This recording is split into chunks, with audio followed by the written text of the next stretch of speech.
વચનામૃત ગઢડા પ્રથમનું છઠ્ઠું છે. એનું નામ છે વિવેકી અને અવિવેકી. આ સત્સંગમાં જે વિવેકી છે ને એ તો દિવસે દિવસે પોતાને વિશે અવગુણ દેખે છે, અને અવિવેકી છે એ પોતાને વિશે ગુણ દેખે છે. ખરેખર તો સત્સંગમાં પોતાને વિશે અવગુણ જોવાના અને બીજાને વિશે ગુણ જોવાના. જો આવો આગ્રહ હોય અને આવું અંગ હોય તો જરૂર એનો જે અવિવેક છે ને ટળી જાય છે.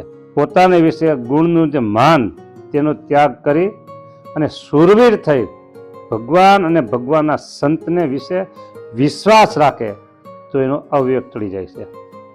અવિવેક ટળી જાય છે તો એ સત્સંગમાં મોટપને પામે છે, એની પ્રતિષ્ઠા ખૂબ સારી થાય છે. પણ શૂરવીર થવું પડે. કેની પાસે? પોતાના દોષ પાસે, પોતાના ઇન્દ્રિયો પાસે શૂરવીર થવાનું.